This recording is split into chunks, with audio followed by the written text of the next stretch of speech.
drawn a big crowd today. I don't know what the big deal is.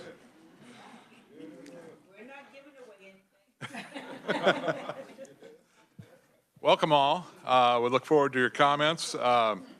Committee, I would direct your attention first of all about the bottom half of the agenda page and the next page, written only testimony. So just review that at your own time. It looked like we had maybe 10 or 11 oral conferees today for the public hearing on Kansas Department of Health and Environment Health. And so what I'm going to ask is that you limit yourself to 5 minutes or less on your oral comments, and then we'll allow a few questions in between. And then at the end of the batch, if we have questions for others, then we can call you back up to the podium. But first person I'll call is Dennis Crisell, and if I said that correctly, if I didn't, I apologize. No, you didn't, but it was close enough. It's Crisell. Okay. So thank you. Welcome and proceed. Thank you, Mr. Chairman. Thank you, members of the committee. Good afternoon. My name is Dennis Crisell. I'm the Executive Director with the Kansas Association of Local Health Departments. And we're here to have two requests of the committee. One is that we are requesting the committee consider adding $1.4 million, all via the State General Fund, in fiscal year 2024 to the aid to local health departments for statutory formula distribution as listed under KDHE's Division of Public Health. This is the formula funding that is governed by KSA 65241 through 246. And the governor's budget allocates $4 million currently in fiscal year 2024, all via SGF. So this would move that up to $5.4 million. And the primary purpose of this request is we've done a couple of increases over the last 2 years, and we've been in the process of catching up this funding formula for the increases in population and inflation since the funding was first established in 1992 at $2.2 million, which remained unchanged for 29 years. So we're over half of the way there. We got $1.8 million across the last 2 years. We're asking for the final $1.4 million to make that whole. And my written comments at the bottom, there's a footnote regarding all of the math in terms of Bureau of Labor statistics and how I worked up all of the inflation figures. The second ask is related to this. It is for a budget proviso to set the minimum payment under KSA 65242 at $12,000 rather than the $7,000 currently in statute. We've had that same proviso, I believe, for the last 3 fiscal years, and that language could be identical moving forward and would serve our needs. I'll just conclude with this funding, this formula funding is very discretionary in terms of its uses for local health departments. They can use it for a bevy of services, either mandated by the state or determined based off of their role as chief health strategists for their communities as being of value to their citizens. A number of health departments did submit written testimony. I did encourage them towards somewhere in there to stick in what they would plan to use for the increases. But if you refer to my testimony on the backside, there are these very pretty pie charts that I worked very hard on. We surveyed the health departments. I had an 85% response rate, and this will give you a sense of the broad categories that they would want to use an additional increase of funding for. The first chart is overall results, and I also broke it out by small, medium, and large health departments so that you can see the differences based off of population. But that's all I have to say, so I'll just stand for questions at the appropriate time. We'll just take a couple in between conferees here. Questions for Dennis? Representative Carpenter.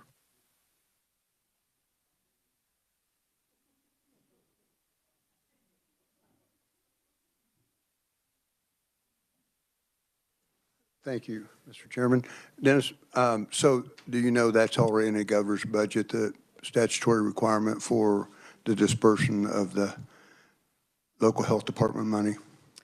The governor does not have the any amount set to change increase, from. But it's also, but the way it's if we don't do the budget proviso, the distribution minimum will be $7,000 per 65-242, so we would need the proviso to come back in. I was here with this committee last week to have a bill introduced to permanently change that. That's now House Bill 2330, I think. But obviously, I don't know if we'll get that bill. So we would like the proviso to continue so that we can ensure that the health departments at least have $12,000, which again, that proviso is adjusting an amount that also dates back to 1992. And 12,000 isn't even a full inflation adjustment. It would be over 13,000 for an inflation adjustment. But that's why we're asking for the proviso to continue. Okay, very good. Thank you. Thank you. Committee, other questions? Seeing none, thank you, Dennis. All right. Next, I would call Tanya Dorf-Brunner.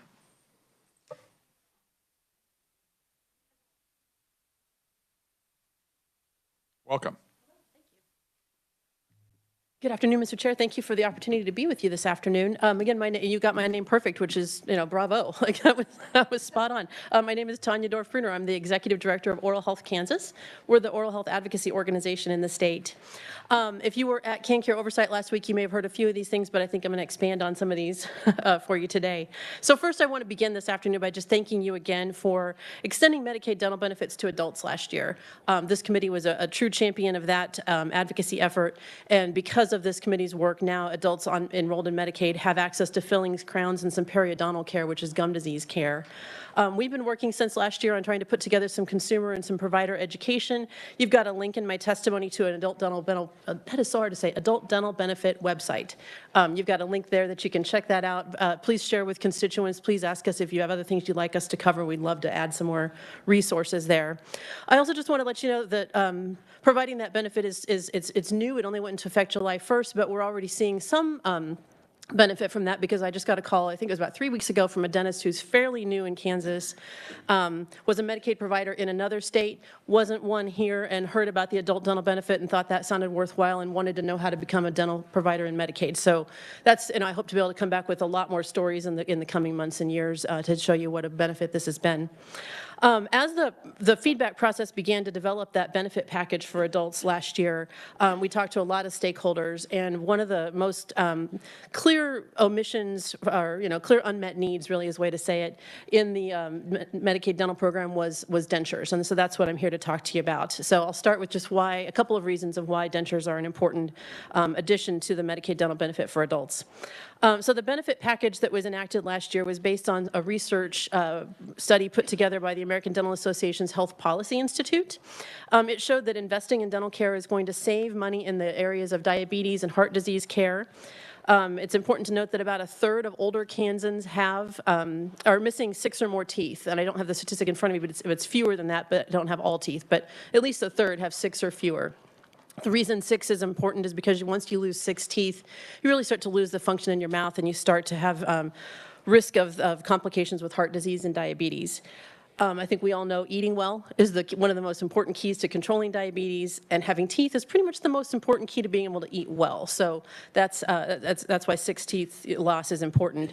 There's a story in my testimony about a man who called our office a while back who was on Medicaid, had dentures previously. He bought them previously before getting on Medicaid. They'd been broken, and he's gluing them together. He couldn't keep them together any longer, and eventually just called us asking for help replacing them.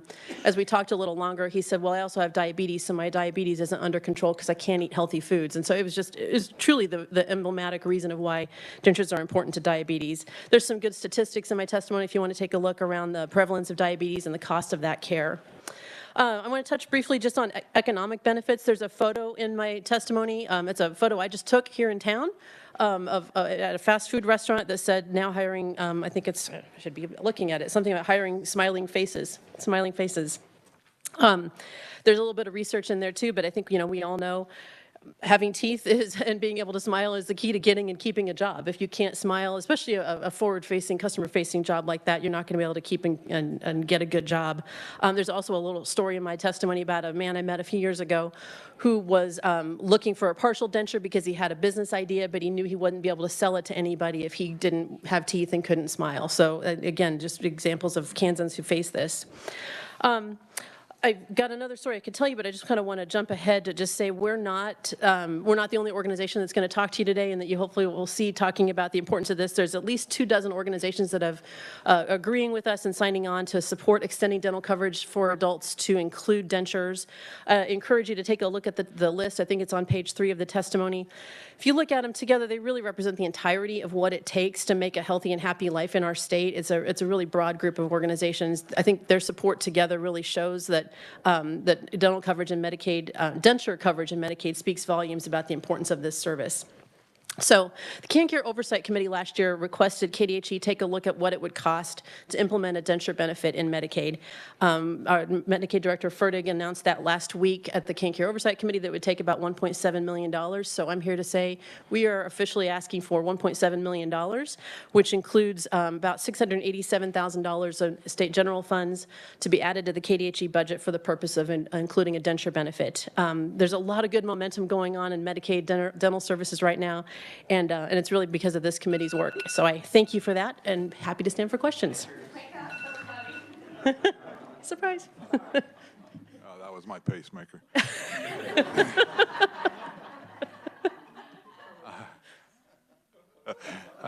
Thank you very much. Committee, are there questions for Tanya? Seeing none. Thank you very much. Thank you very much. Next, I would call Sonia Bacchus. Or Bacchus.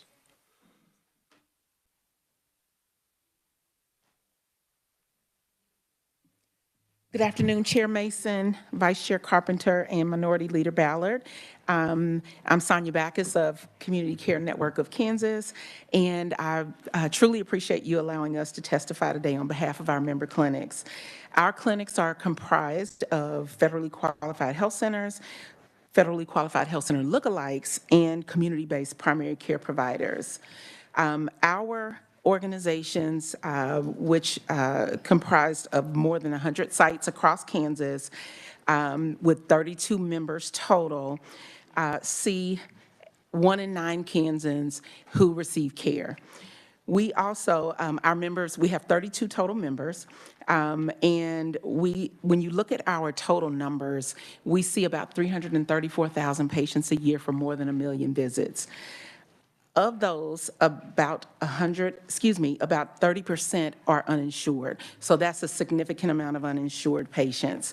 As you've seen in our testimony, we have a significant ask to the community-based primary care funding that we currently receive through the Division of Public Health State General Funds, the aid to local units for primary health projects. We are asking for $10 million increase to the funding that we currently receive.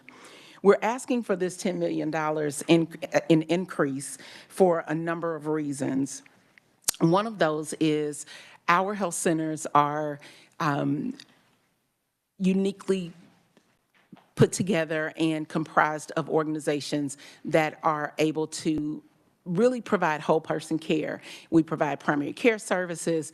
One of the biggest issues that we see in Kansas and across the nation is behavioral health and mental health needs.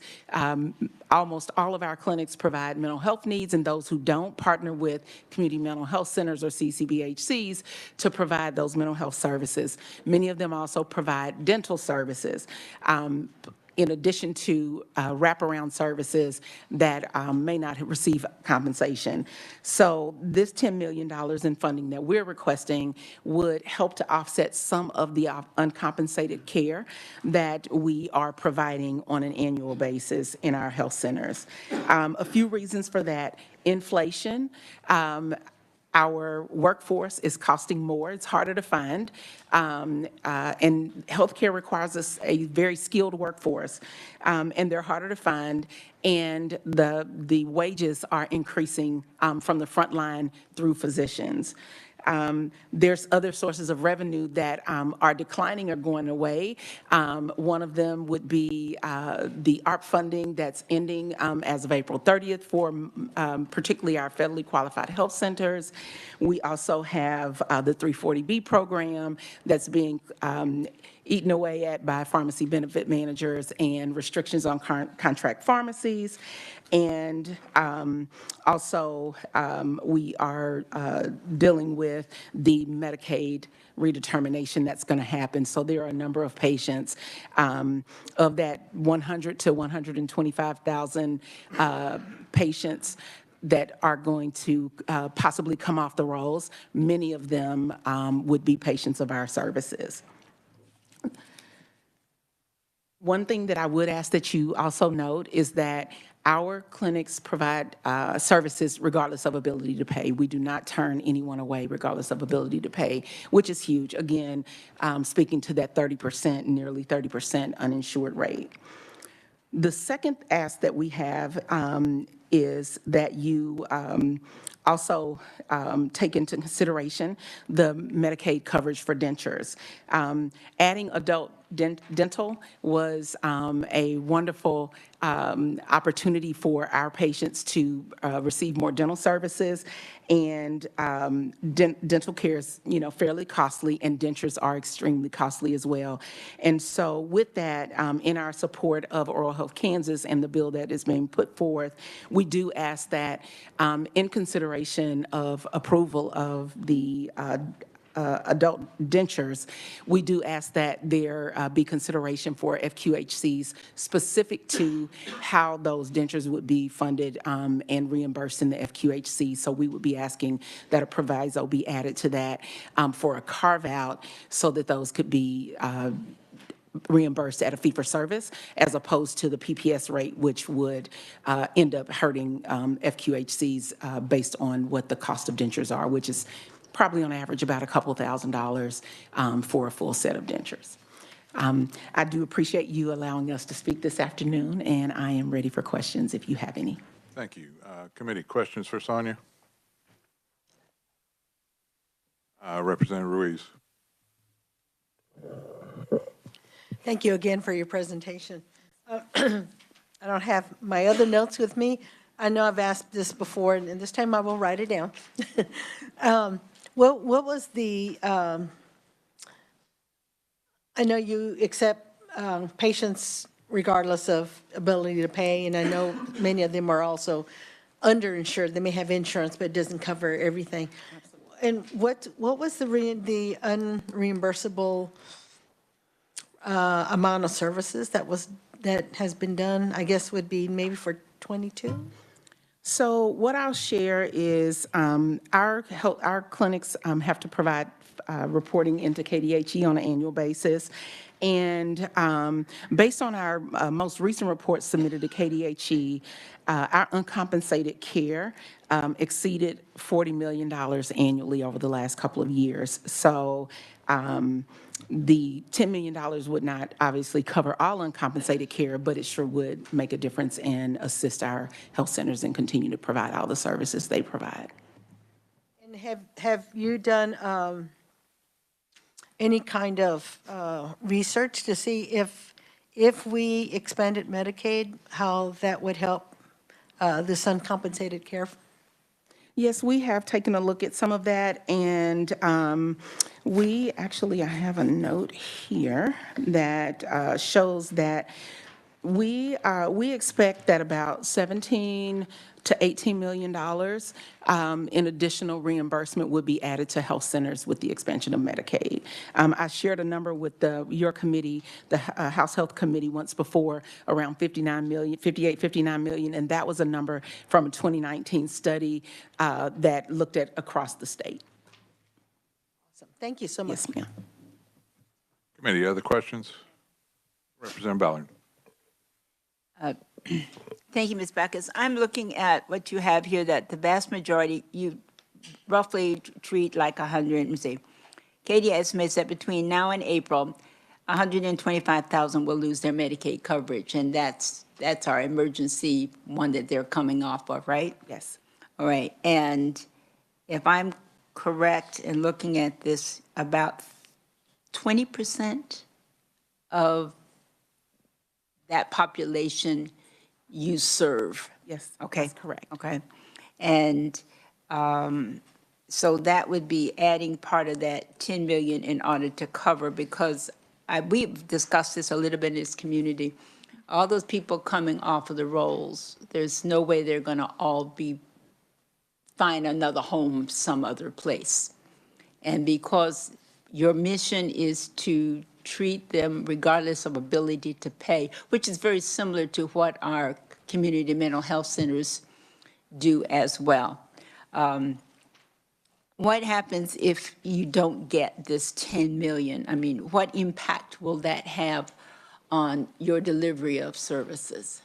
Not receiving that $10 million will just further stretch already stretched resources. It will, in some cases, and I have been a health center CEO and leader, so not having that funding would certainly stretch already stretched resources, number one. And second, there could be some resources and/or programs that might not continue based on individual health centers' financial status. Thank you, Mr. Chairman. Appreciate it. Thank you. Committee, other questions? Seeing none? Thank you, Sonia. Thank you so much. Committee, I must apologize. I skipped over inadvertently a conferee, so if there's any confusion, it's my fault. So at this point, we'll go back in order and call Heather Brahm to the podium.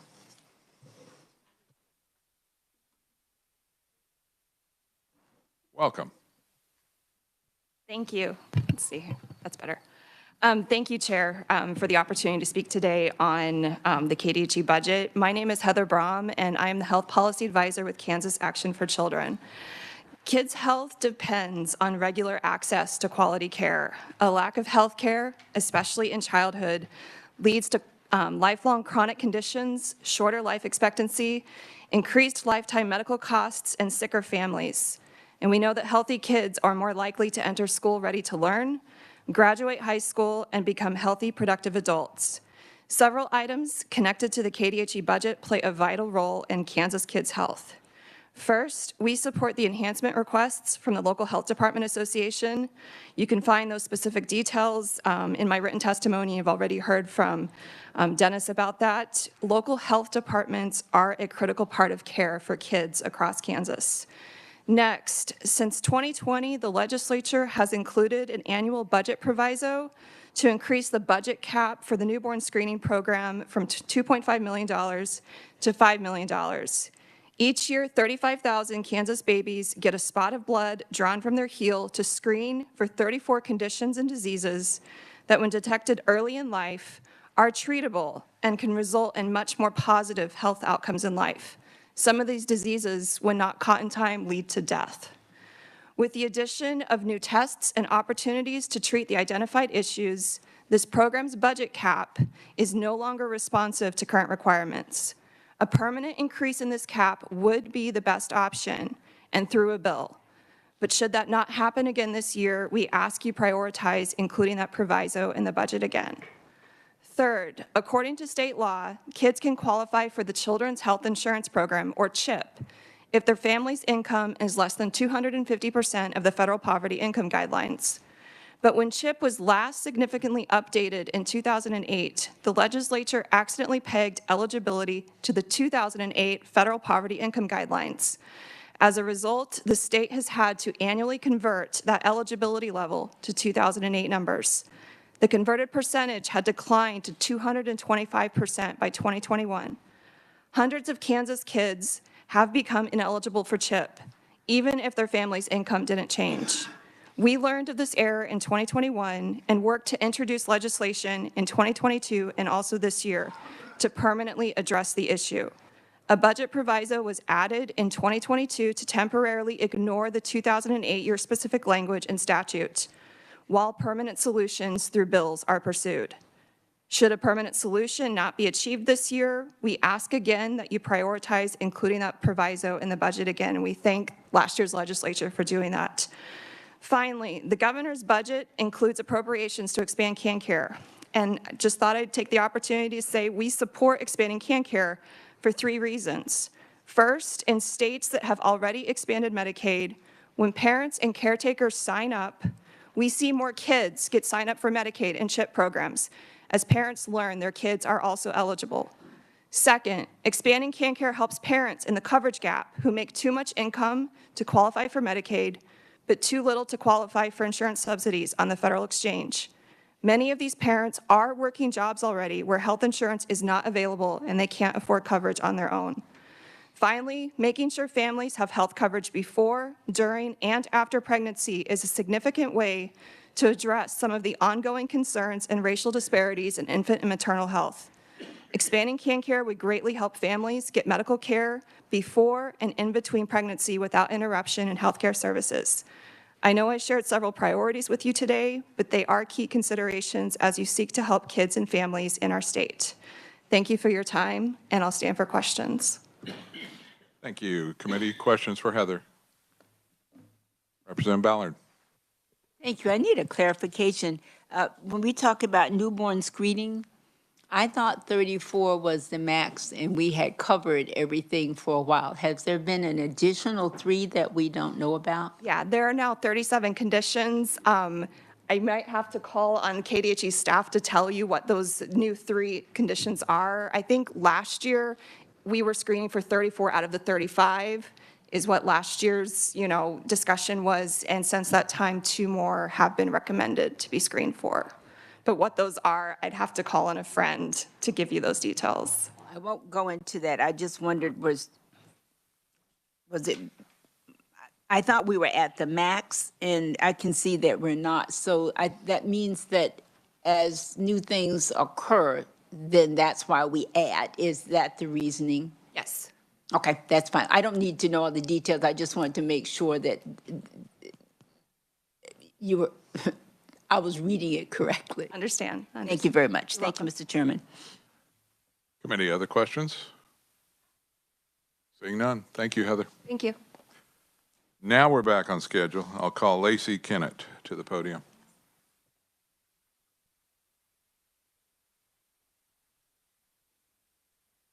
Thank you, Chairman Mason and members of the committee for allowing the opportunity to ask for your support for retaining funding for CanCare expansion in the budget. My name is Lacey Kennett. I'm actually the Director of Communications for the Alliance for a Healthy Kansas. You'll find in the written testimony that you have is from our Executive Director, April Holman, who unfortunately had a family emergency and couldn't be here. So, but the good thing about that is it gives me the opportunity to testify for the first time in front of the legislature. So I'll do the best I can. The Alliance for a Healthy Kansas is a broad-based statewide coalition of organizations and individuals that have come together with the goal of improving the health of Kansans. Our first policy goal is to improve access to care by expanding CanCare, our state's Medicaid program.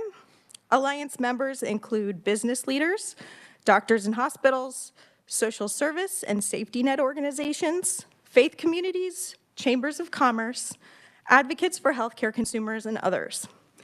The governor's budget contains funding for CanCare expansion, including a portion of the one-time signing bonus the state would receive from the federal government for enacting expansion.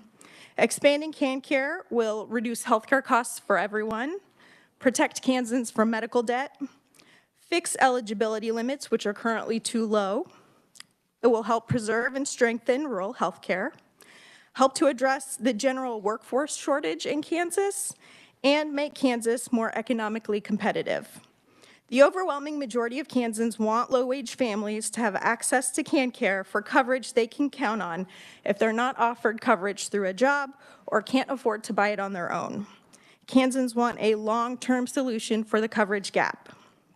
In addition to the other benefits that expansion would bring, the federal signing bonus would bring substantial resources to the state that could offset the state match for expansion or be used for any spending priorities lawmakers identify. In fact, the governor's budget includes $71.5 million from this signing bonus in fiscal year 2024 budget. As a result, removal of expansion dollars from the budget will create a $71.5 million hole in fiscal year 2024. I respectfully request that you retain funding for CanCare expansion in the budget to allow time for the substantive law change necessary to enact expansion in fiscal year 2024. and I will answer any questions or do the best I can. Thank you very much. Committee questions for Lacey. Representative Hobson. Thank you for your testimony. Since you said this is your first time testifying, My right? first time. Nervous a little bit? A little bit. I appreciate your smiling faces, though. All I can say is that you did wonderful. I just want to find out, would expansion actually address mental health crisis in our state by expanding this? Yes. So we recently, in conjunction with Kansas Health Institute, was the last week maybe, released a report about that. And you can go on their website and find that, or I can send it to everybody. But in addition to what Sonia talked about, helping the local communities, some of the indirect benefits would include things like a reduction in the number of children entering the foster care system each year due to neglect, and reducing the rates of arrest and rearrest, and could potentially result in less expenditures in county jails and things like that. So, yeah. Thank you, Mr. Chairman. You did a wonderful job. Thank you. Committee, other questions? Seeing none, thank you very much. you. Next to the podium is Dave Johnston. Welcome, sir. Good afternoon, Mr. Chair, Committee. Thanks for giving me the opportunity to speak today. My name is Dave Johnston. I am representing the Kansas EMS Association. My real job on a day-to-day is I'm the EMS chief for Reno County EMS in Hutchinson. Today, I'm here to ask or talk about Medicaid rates for EMS. So first off, I want to start off with a big thank you. Last year, we were able to make some rate adjustments, and that was able to help our agency out tremendously, along with many other agencies across the state. So you may not know this, but Medicaid payment for transport is really the only funding that the state of Kansas provides to ambulance services in the state. And last year, we were able to get an increase up to about 65% of the Medicare allowable. This year, we're asking to increase that to the full 100% of the Medicare allowable. And the discussion with this is the ongoing financial hardships that many agencies are experiencing. There's been a few services that have had to close this year. Even after we've had that one rate adjustment, Hanover, Highland, Valley Falls, and Troy Ambulance Service have all closed their doors. Some of the big things that are affecting us are our workforce. I know workforce is impacting everyone across the state, but workforce tied in with cost are a big thing for us. So we have very competitive and tight pay requirements from our folks. So we're trying to find ways to adjust those and do that with appropriate funding. The ask we have is we're asking for a $2.4 million in funding would return over $5.4 million in all funds to EMS services around the state. So this would be a big help to all agencies, regardless of whether they're volunteer, career, private, governmental. So it'd be tremendously helpful for us. So you do have my written testimony, and I'll stand for any questions that you might have. Thank you, sir. Committee questions. Representative Barth. Thank you, Mr. Chairman. And thank you for the overview as well. Does the Kansas EMS Association work in conjunction with hospitals and things of that nature? Are you ambulance? Are you air? Can you give us a little bit of description Yeah, of sure, that? sure. Is it kind of a combined budget between state as well as? Well, and so I want to make clear, sometimes when we present this, it will get confused with the Kansas Board of EMS, and complete separation for that. The Kansas EMS Association, we represent about 75 of the EMS agencies across the state of Kansas. In total, there's about 180 ambulance agencies, and we represent a combination of ground ambulances and air ambulances. Are they tied to hospitals then as well? So, or are they separate and independent completely? So many vary. We have multiple different types of ambulance agencies. So I'm with Reno County, but I'm actually a hospital-based ambulance service. Hutchinson Regional Medical Center is who I work through with the county. And so we have privates such as AMR in the city here, and then government such as many county organizations, city fire departments that do provide EMS. Committee, other questions? Representative Clifford. Thank you, Mr. Chairman. I actually drove an ambulance for the city of Austin before medical school, so I appreciate what you do. Has your organization weighed in on this transport issue we have out west? I represent counties in western Kansas where we have a requirement for 2 certified EMS people to be on a transport rather than have a less qualified driver. Have you weighed in on that issue? Our organization as a whole has not weighed in. We believe that that's really kind of a local issue depending on where you're at with that. I know that the Board of EMS has been taking comments on that and trying to work towards a solution. It does play into workforce a lot. We're struggling to get people on ambulances to work. So we do understand that need, especially in western Kansas. It could be beneficial. We would certainly appreciate your support. Your funding request isn't contingent on your support, but I think you're in a position to support that. Thank you. Thank you, Mr. Chairman. Representative Droege. Thank you, Mr. Chairman. This goes along with Representative Clifford. I talked to the EMTs in my district, and they said, wages for an EMT are important, but standby wages were a real problem because they couldn't get people to stand by while they made transports. And then training commitments for new hires was a real problem because they couldn't get people that were willing to go through the training to do the job, but then allowing for drivers that are less qualified was to be a real big kicker. I used to drive ambulance too before, and they didn't like me do it. I'm a veterinarian, so but I would drive the ambulance for the EMTs, and I think that's something we need to address. Yeah, understand. Thank you. Committee, other questions? Seeing none, thank you. All right, thank you. Oh,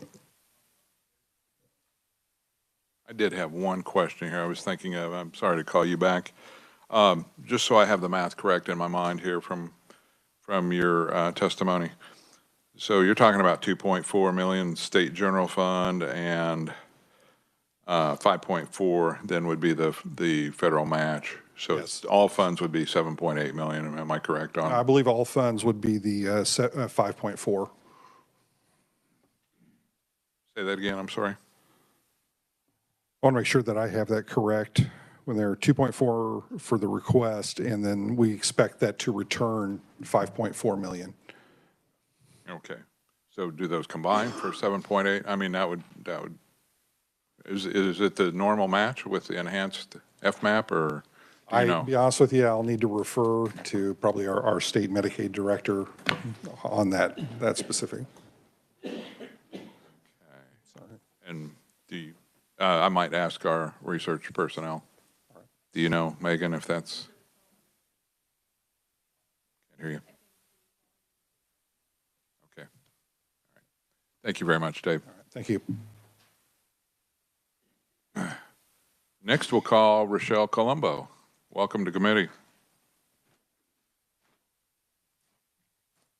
Good afternoon, Mr. Chairman, members of the committee. I am Rochelle Colombo. I'm the Executive Director for the Kansas Medical Society.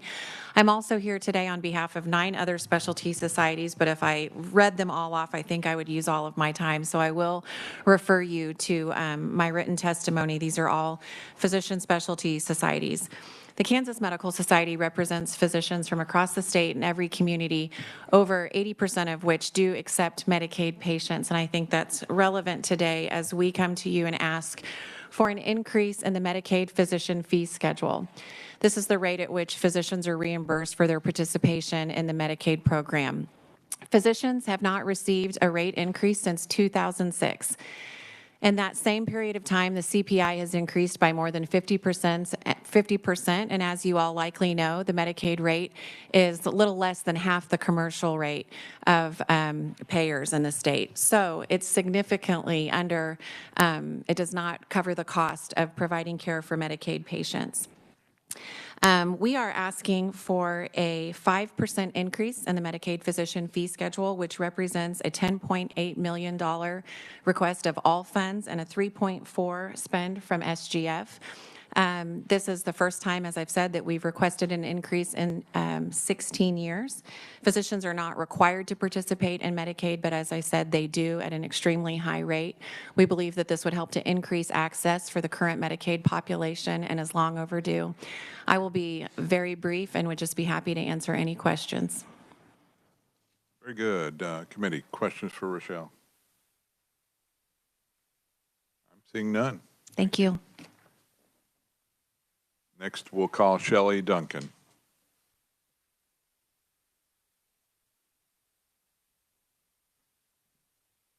Good afternoon, Mr. Chairman and members of the committee. Thank you so much for the opportunity to be here. My name is Shelley Duncan.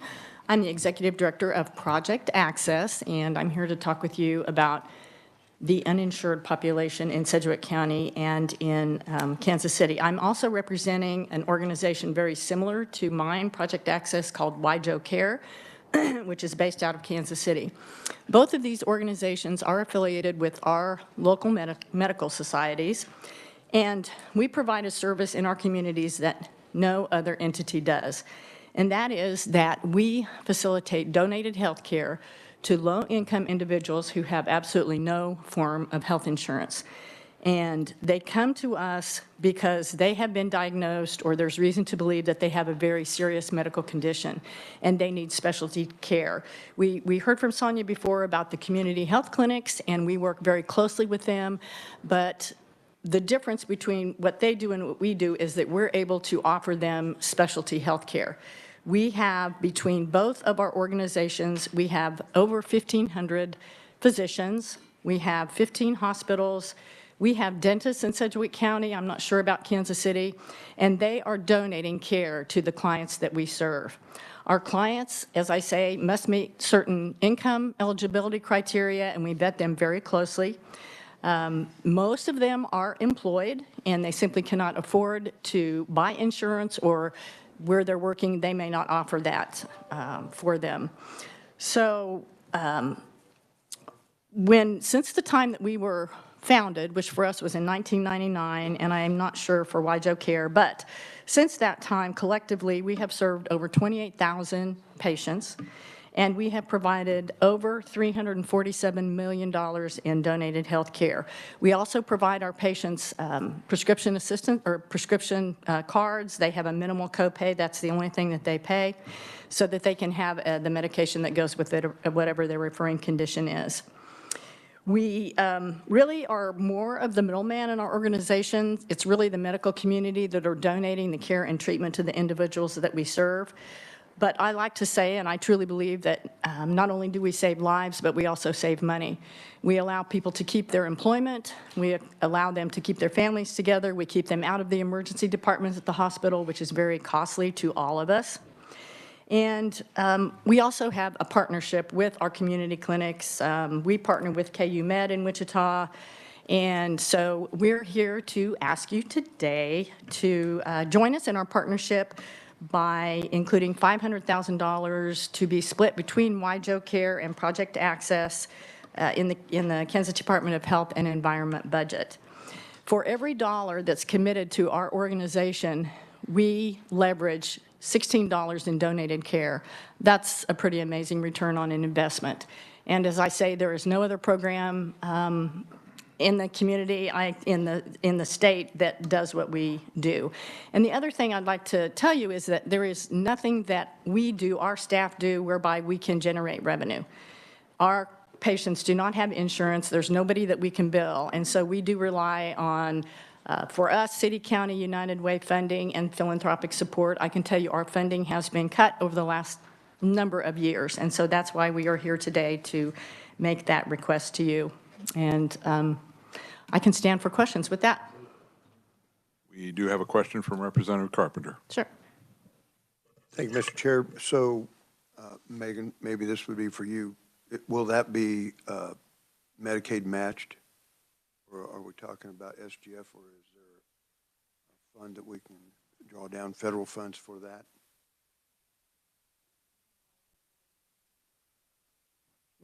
We don't bill anybody because the people that we see have no form of insurance. They don't have Medicare, Medicaid, private health insurance.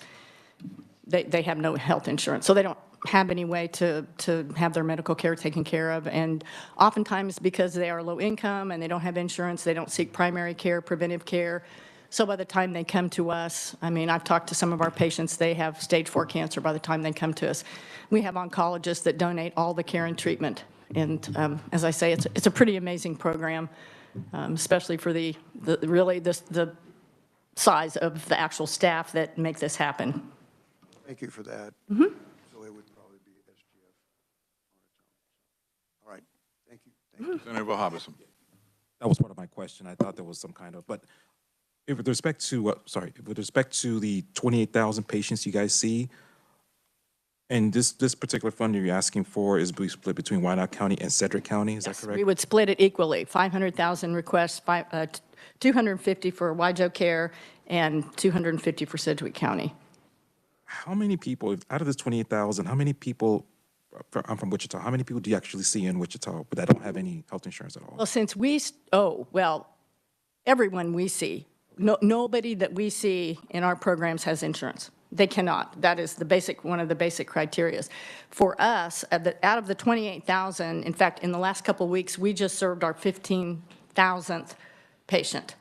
And so on a year-to-year basis, it kind of changes, but, we've had as many as 1,500 people down to about 800 people a year. It just sort of depends. Are many of these patients homeless people? We can serve homeless people. Part of the issue, and we tell our clients this, we really want to honor the time our physicians are donating, and so they have to make sure that they can get to their appointments. And so if somebody is homeless, sometimes it creates a little bit of a barrier in terms of, making sure that they get to their appointments when they need to. But we have served homeless, and we do serve homeless. If they come to us, we'll make it work, but we just don't get a whole lot of referrals from the homeless population. Thank you, Mr. Chairman. Thank you. Representative Ballard. Thank you, Mr. Chairman. Actually, I'm looking at this, and actually, it's really admirable that city and county governments, foundations, United Way, and individual donors have come together to support this particular program. That's where this is somebody putting their money where their mouth is. In other words, they have no insurance. But they work in jobs that either don't cover them, or they're in jobs that's minimal if they're insured at all. But you say you can't take any insurance. Correct. But if you would look at it in terms of city and county coming together, and they don't always agree on many things, but, foundations, and of course that's United Way, $500,000 to be split between 2 different counties is really not a lot of money for the help that the most vulnerable people are receiving.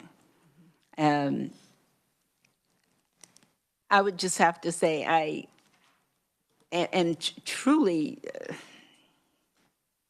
can't think of the right word, it's not overwhelmed, but it's that people care enough that we need it, and they can't work without it.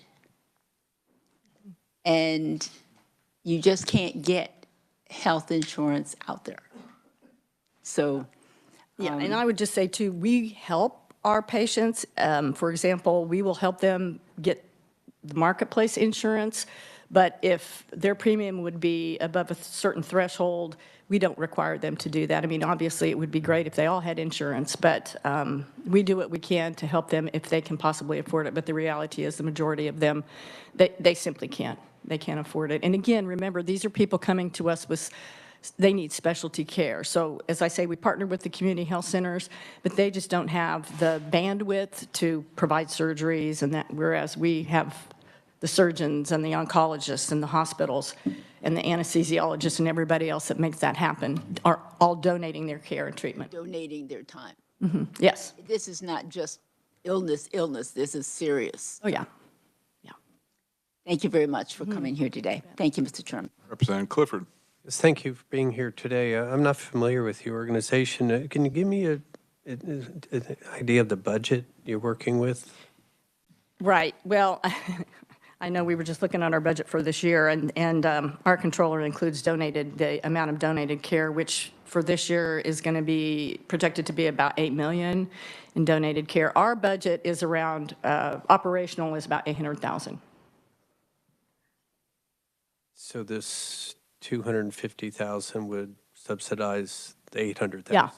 Yeah, absolutely. And, again, we are always subject to our funding entities. And, for example, if United Way, we never know how much we're going to get in the city and the county. There's nothing guaranteed with our funding. Thank you. Thank you, Mr. Chairman. Committee, other questions? I have a couple. Is there a history of this with the state? Has the state provided funding to these organizations prior? Actually, last year, we did receive funding. That was the first time just for general operations. I think years and years ago, before I was at Project Access, the organization had a grant. This was when Medicaid kind of became privatized, but that ended years and years ago. But no funding just for general operations, which that's basically the program. It's just the staff we have to facilitate the donated care. And how do you see that money coming from KDHE to you as a lump sum or a monthly stipend or? Either would be fine. We did receive funding last year and it came in one lump sum. That was the first year. But I don't know, and I can't speak to YJO Care. I have a colleague here from YJO Care, but for us, it matters not. We would just appreciate any support. Okay, last call. Committee questions? Seeing none, thank you very much. Thank you. Next, I would call Megan Word.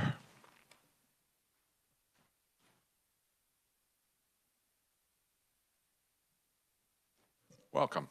Hi. Thanks, Mr. Chairman, members of the committee. I have a technical question first. I'm here to testify for two different organizations. Do I do that at the same time, or do you want me to testify for ACS-CAN initially, sit down, and then wait till you call me back? I don't know how you've ordered it. Why don't you give us the double barrel? Okay. I could do that. I could do that. My name is Megan Word. I'm the Director of Government Relations for the American Cancer Society, Cancer Action Network. We are the advocacy arm for the American Cancer Society. I want to thank you all for giving me some time and attention today. ACS-CAN, our mission is to fight cancer as we know it and end it as a serious health concern for all Kansans, and we do that by prioritizing policies that help Kansans treat, prevent, and screen for cancers on a consistent basis. So today I have two requests for the KDHE budget. Last year, this committee was good enough to increase the funding for the state's breast and cervical cancer early detection program by $1 million. This is the Early Detection Works program within the KDHE budget. We are asking that that $1 million increase be maintained for fiscal year 24 and 25. This is a program that allows women who are uninsured or underinsured to have access to life-saving breast and cervical cancer screenings. By enrolling in that program, these women are also enrolled into Medicaid. And so if they are diagnosed with a cancer, then they have access to health care to treat that cancer. Last year, that $1 million increase was estimated to help an additional 7,300 additional women throughout Kansas get these life-saving screenings. Our second request for a budget line item in KDHE's budget, we would like to redirect all of the Juul settlement funds that have come into Kansas thus far back into the KDHE budget smoking prevention programs. On September 6, 2022, the attorneys generals from a total of 32 states and Puerto Rico announced a tentative agreement with Jewel Labs that includes the company paying nearly $440 million to settle a 2-year multi-state investigation into its underage marketing practices. Kansas is part of that settlement and is likely to receive over $9.9 million to be paid over the next 6 to 10 years. The initial payment to the state of Kansas was received December 31st, 2022 of $938,000, 756 and 58 cents, and those monies were deposited in the general fund. ACS CAN is asking this committee to take those monies out of general fund and put them back into KDHE for tobacco and smoking prevention and cessation programs. We're asking that those monies be redirected in 2024 and the payment coming into the state for 2025 of $943,673 be redirected back into KDHE's budget for smoking cessation and tobacco control programs as well. And I would be remiss if I did not say that ACS CAN is also incredibly supportive of the governor's recommendation within the budget to expand CAN care. Without consistent access to health care, cancer patients, their outcomes are significantly decreased. And it's very important for us to see that every Kansan has access to cancer care. We take a couple quick questions right now on the ACS part. Representative Barth. Thank you, Mr. Chairman. Just a quick question for you. Yeah. On the breast and cervical cancer early detection program, Yes. Is that just performed by any doctor, or where does that get performed? Is it an OBGYN, or what is the level of detection that's being performed? I know they have, I'm looking at the information that KDHE provided me at the beginning of this fiscal year.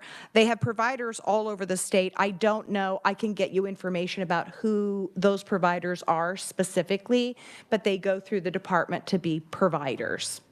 And so my other question I have as well is the reimbursable rate that we're using for those, with those providers, and, you know, how much do we have an expense and overhead? I don't know the answer to that, but I can find that out. I can contact KDHE and find that out. Thank you. I'm going to write that down. Any other questions? In that case, I have a quick one. Yep. There is money in the governor's ask for the prevention grant or Yes. prevention program. Yes, yes, she but- recommended $1 million. Okay.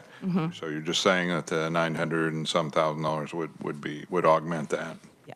I'm providing a very easy solution to you because the state already has that $938,000 that Jewel paid into the state, that we just take that, redirect it from the general fund and put it into this. Okay, we're ready for barrel 2. Okay. Well, Barrel 2 is very similar to Barrel 1.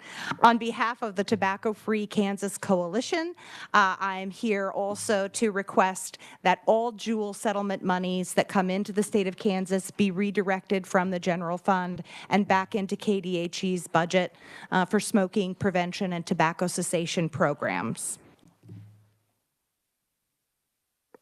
Committee questions? Representative Barth. Thank you very much, Mr. Chairman. How much longer is this going to last, where there's going to be money coming from the Jewel? The Jewel settlement. They have, I've got my notes, just a minute. Those payments are actually set to be paid over the next 6 to 10 years. The Attorney General's office has a breakdown. We will have annual payments through, we had one that came in 22, 23, 24, 25, 26, 27, and their final payment, Jewel can either pay one lump sum in 2027 of $4,348,898.18, or they can split that up. They could split that up into smaller annual payments continuing through 29 or continuing through December of 2031. Anything else, committee? Seeing none, thank you. Thank you. And next we'd call Kevin Robertson.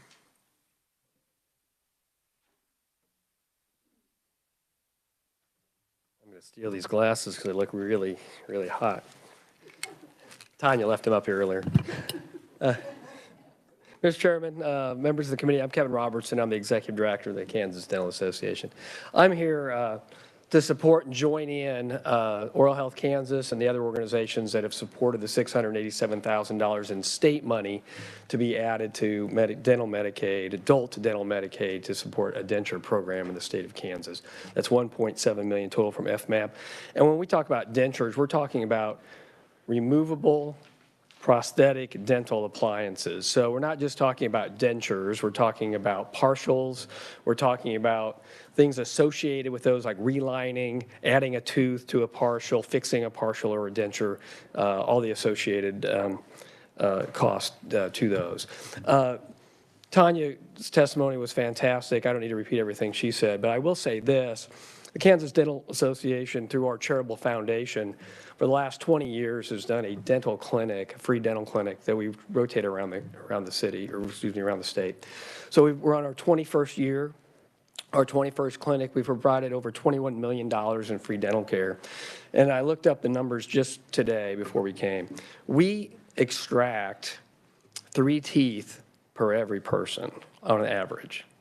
So we're extracting teeth that are diseased, that need to come out from people that come into those KMOM clinics.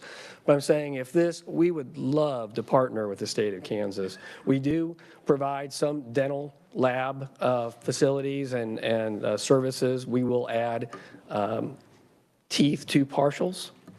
We will fix partials. We do some full dentures for people that we've pre-screened ahead of time. But a lot of people leave those clinics that are missing teeth, and this would be a fantastic opportunity to make those people whole as they move on with their life with regard to their health, job prospects, and whatever else. So would ask that, again, I'll join with my friends with Oral Health Kansas, Community Care Network, and others to ask you to consider adding that $687,000 of state money to the budget. Thank you, sir. Committee, questions for Kevin? Representative Wahhabism. Thank you, Mr. Chairman. Thank you for your testimony. How many patients do you guys see on average with respect to your service? Yeah, that's a good question. That has kind of fluctuated over the years. We've seen as many as 2,700 on a weekend to as few as last year when we were out in Hayes. We did a smaller clinic. We had to space it out because of COVID. We only just saw about 600 patients on that particular weekend out in Hayes. So we've seen about 31,000 total patients. This year we'll be in Topeka on March 25th and 26th, March 24th and 25th. So perhaps there's an opportunity for some of you to come by and see what we're doing. But we'll have a bigger clinic again post-COVID, and we hope that we'll be seeing somewhere between 800 to 1,000 patients a day on a Friday and a Saturday. And with respect to, do you actually operate throughout the state of Kansas or just only certain locations? Yeah, what we do, our foundation's headquartered here in the Kansas Dental Charitable Foundation. So our Kansas Mission of Mercy, we have one annual event. So we will rotate around. We've been to your community a few times. I mean, we've been to, we rotate basically where the facility will allow us to go. It was the first time we were ever out in Hayes because they just don't have a large venue for us. So that's part of the reason why we had to make it a little smaller and didn't treat quite as many patients. I will tell you, whether it's post-COVID and even really before COVID, we were seeing fewer patients showing up at our clinics. So whether or not the state of Kansas and the perhaps the value added for adult dental is helping.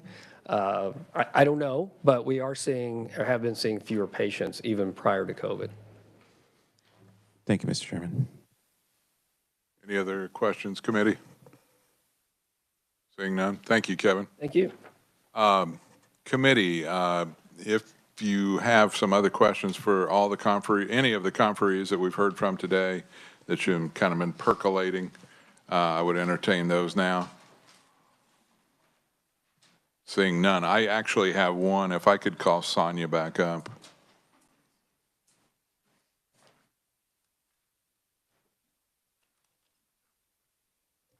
Thank you. The 10 million that you are requesting, is that all state general funds, or does that have the federal match as well, or? So we are requesting that as state general funds, yes, sir. All right, that answers that question. Okay. Thank you. Anything else, committee? All right. Again, I would direct your attention to the written-only testimonies. There are about 24, roughly 24 pieces in your folder, so go over that. We will be making recommendations on this budget Thursday. So if you committee members have recommendations or provisos, that would be the time to bring those forward, and our facilitator, Megan, can help you with those. We're adjourned. Thank you.